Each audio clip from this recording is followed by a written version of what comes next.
Haddatsana Muhammad bin al-Musanna wa bin al-Bashar qala haddatsana Abdurrahman qala haddatsana Sufyanu an Mansurin wa Husainun al-Amasyu an Abi Wa'il an Hudzaifah anna Rasulullah sallallahu alaihi wasallam kana idza qama min al-laili yashusu fahu bisiwaki, bahwa sesungguhnya Rasulullah sallallahu alaihi wasallam ketika bangun tidur di malam hari maka beliau gosok gigi beliau dengan siwak. Haddatsana Abd bin Humaydin qala haddatsana Abu Nuaimin qala haddatsana Ismail bin Muslimin qala haddatsana Abdul Mutawakkil anna Ibnu Abbas haddatsahu, bahwa Ibnu Abbas menceritakan hadis kepada Abdul Mutawakkil annahu bata 'inda Nabi sallallahu alaihi wasallam dzata lailatin, bahwasanya Ibnu Abbas pada suatu malam pernah bermalam menginap di rumah Rasulullah sallallahu alaihi wasallam. Faqala Nabi sallallahu alaihi wasallam min akhiril laili fa kharaja fa nadhara bis sama'i. Kemudian Rasulullah bangun di akhir malam, lalu beliau keluar, lalu beliau melihat ke atas langit. Sementara hadil ayata fi Ali Imran, inna fi khalqis samawati wal ardi wa ikhtilafil laili wan nahari hatta balagha faqina adzaban nar. Kemudian Rasulullah membaca ayat ini di surat Ali Imran, inna fi khalqis samawati wal ardi wa ikhtilafil laili wan nahari wal fulki allati tajri fil bahri ma yanfa'u an-nasa min sallallahu alaihi wasallam wa ikhtilafil nahari ma khalaqta rabbana ma khalaqta hadza batilan subhanaka faqina adzaban nar. Itu yang dibaca Rasulullah. Tsumma raja'a ila al-baiti fatasawwaka wa tawadda'a tsumma qama fa shalla tsumma dhaja'a tsumma qama fa kharaja fa nadhara ila samai fatala hadil ayata tsumma raja'a fatasawwaka fa tawadda'a tsumma qama fa shalla. Kemudian Rasulullah kembali ke rumah beliau, kemudian menggosok gigi, bersiwak, kemudian berwudu, kemudian Rasulullah bangun, kemudian sholat, kemudian beliau tidur posisi miring, kemudian bangun lagi, kemudian keluar lagi dan melihat menatap ke atas langit, kemudian baca ayat tersebut di atas. Kemudian Rasulullah kembali lagi masuk ke rumah, kemudian bersiwak, lalu berwudu, kemudian beliau bangun dan sholat.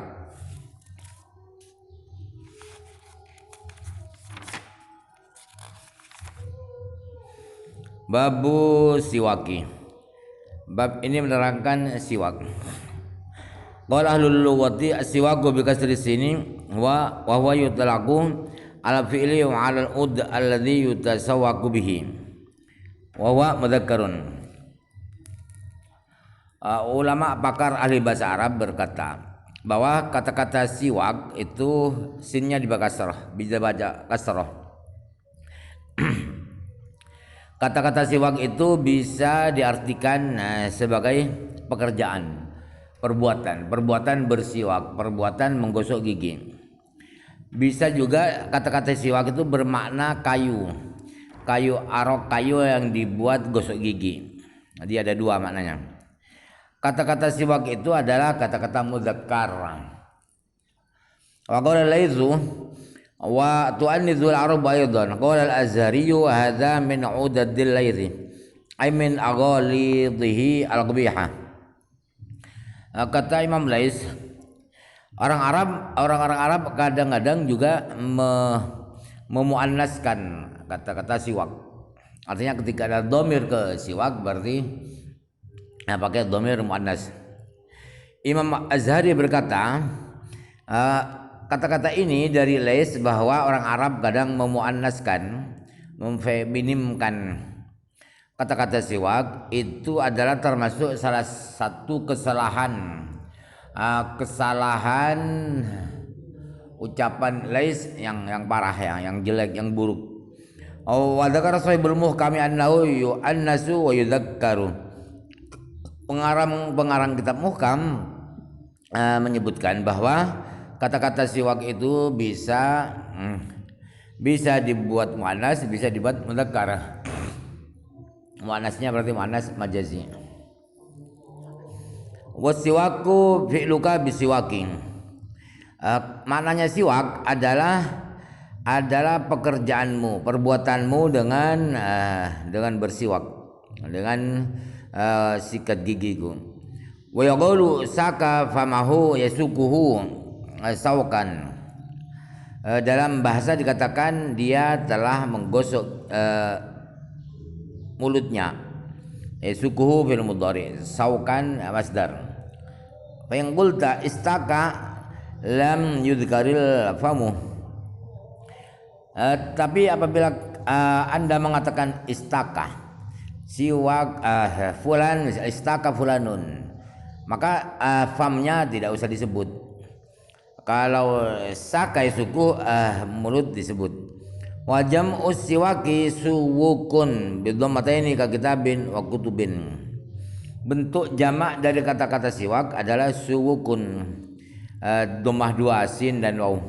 Sama dengan kitabun, kalau dijamak menjadi kutubun. Wa dzakara sahibul muhkami annahu yajuzu aidan sukun. Pengarang kitab muhkam berkata bahwa boleh juga dibaca sukun dengan hamzah. Sumangila inna siwaka ma'khudun min saka idza dalaka. Wa qila min ja'atil ibilu tusawiku ay tatama yalu huzalan. Kemudian ada yang berpendapat bahwa kata-kata siwak itu diambil berakar kata daripada masdar fi'il madhi saka yang bermakna menggosok. Ada yang berpendapat siwak itu diambil dari ja'atil ibilu tusawiku. Onta-onta itu datang dengan berjalan tidak stabil ke kanan ke kiri, goyang ke kanan ke kiri karena terlalu kurus. Wa huwa fi istilahil ulama'i isti'malu udin aw nahwihi fil asnali lidhahaba sufratu wa ghairuha anha. Kemudian menurut istilah para ulama, siwak itu artinya adalah menggunakan kayu atau sejenis kayu digunakan di gigi agar kuning gigi hilang, atau yang selain kuningnya baunya misalnya hilang dari gigi. Wallahu alam. Tsumma inna siwaka sunnatun laisa biwajibin fi halin minal ahwali la fi sholati wala fi ghairiha bi ijma'i man yu'taddu bihi fil ijma'i.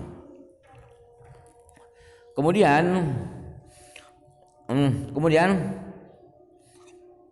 hukum bersiwak itu adalah sunnah, tidak wajib dalam kondisi apapun, baik mau sholat atau di selain sholat, itu selalu sunnah hukumnya menurut kesepakatan para ulama yang diakui ijma'nya. Artinya tidak nyeleneh ulama ini. Wa qad haka Syekh Abu Hamidin Isfarayini imamu ashabina al-iraqiyyin an Dawud al-Zahiri annahu aujabahu lis-salati. Syekh Abu Hamid al-Asbaraini itu tokoh para pendukung mazhab Syafi'i yang kelompok Irak. Beliau mengutip dari Imam Dawud al-Zahiri bahwa Dawud al-Zahiri itu mewajibkan memakai siwak, bersiwak ketika mau sholat. Wa hakahul Mawardi an Dawud qala huwa indahu wajibun law tarakahu lam tabdul sholatuhu. Pendapat itu dikutip oleh Imam Mawardi dari Imam Dawud. Kata Imam Mawardi bahwa bersiwak itu menurut Imam Dawud wajib, tetapi seandainya tidak melakukan siwak maka sholatnya tidak batal. Wa ukian Ishaq ibni Rahwayah annahu qala huwa wajibun fa in tarakahu amdan batalat salatuhu. Diriwayatkan dari Imam Ishaq bin Rahawayh bahwa Imam Ishaq berpendapat bahwa bersiwak itu wajib. Jadi kalau sengaja tidak bersiwak mau sholat, maka sholatnya batal. Waqad angkara ashabuna al-mutaakhirun ala Syekh Abi Hamidin wa ghairihi fi naqal al-wujub an Dawud wa qalu madhabuhu annahu sunnatun kal jama'ati. Para teman-teman kami yang mutaakhir sesama mazhab Syafi'i itu mereka tidak ingkar itu tidak membenarkan pendapat Syekh Abu Hamid dan orang yang lain yang mengutip bahwa bersiwak itu wajib, mengutip dari Imam Dawud. Dan teman-teman kami yang mutakhirin berkata bahwa mazhab Imam Dawud itu ialah bahwa bersiwak itu hukumnya sunnah sama dengan salat berjamaah. Wala sahha ijabuhu an Dawud lam tadurra mukhalafatuhu fi inqadil ijma'i al-mukhtar alladhi 'alil muhaqqiquna wal aktsaruna. Seandainya sudah valid sah itu, seandainya memang valid Imam Dawud itu mewajibkan bersiwak ketika mau sholat, maka beda pendapat Imam Dawud itu tidak mengganggu resminya ijma ulama yang mengatakan sunnah menurut qaul yang dipilih oleh ulama-ulama yang mendalam ilmunya dan mayoritas ulama. Wa amma Ishaqu falam yasihha hadzal mahkiyu anhu wallahu alam. Adapun Imam Ishaq itu pendapat yang dikutip dari Imam Abu Ishaq bahwa